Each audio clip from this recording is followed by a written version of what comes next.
Tbilisidə Mirzə Fətəli Axundov adına Azərbaycan Mədəniyyət Muzeyində 31 mart Azərbaycanlıların soyqırımı günü, Qərbi Azərbaycan, geri qayıtmaq hüququ, Ermənistandan zorla qovulmuş azərbaycanlılar üçün ədalətin təmin edilməsi və Azərbaycanda minalardan təmizləmə, prioritetlər və ehtiyaclar mövzularına həsr olunmuş konfrans keçirilib. Konfransda Gürcüstanda akkreditasiya olunmuş səfirlər, ekspertlər və ictimaiyyət nümayəndələri iştirak ediblər. Azərbaycanın Gürcüstandakı fövqəladə və səlahiyyətli səfiri Faiq Quliyev çıxış edərək qeyd olunan mövzularla bağlı fikirlərini bildirib. Ermənistanın Azərbaycan torpaqlarına qarşı mina terroru hələ də davam edir. Ötən 8 gün ərzində işğaldan azad edilmiş ərazilərdə 4 mina hadisəsi qeydə alınıb. Bu işğalçının 30 ildən artıq müddət ərzində həyata keçirdiyi mina siyasətinin nəticələrinin hələ də davam etdiyini göstərir, deyə bu sözləri çıxışı zamanı səfir vurğulayıb.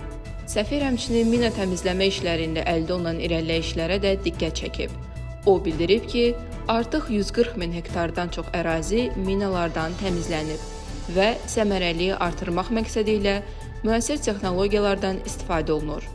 O, Gürcüstanın 2021-ci ildə mina xəritələri ilə bağlı vasitəçilik təşəbbüsünə görə təşəkkürünü də bildirib.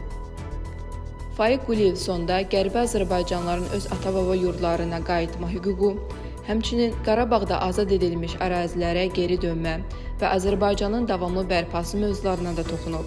Daha sonra 31 mart Azərbaycanlıların soyqırımı günü ilə bağlı bir film nümayiş etdirilib. Filmdə Qərbi Azərbaycandan zorla qovulmuş azərbaycanlıların acı taleyi, ermənilərin Azərbaycanın müxtəlif bölgələrində törətdikləri qırğınlar və soyqırımlar ətraflı şəkildə təqdim edilib. Konfrans beynəlxalq dialoqun təşviqi və müvafiq həllərin tapılması mövzusunda panel müzakirələrlə davam edib.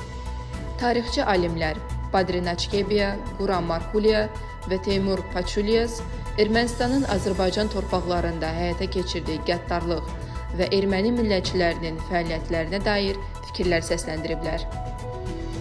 Tədbir çərçivəsində həmçinin Qərbi Azərbaycana qayıdış ideyasını və bölgənin tarixi reallıqlarını əks etdirən sənədli film nümayiş olunub.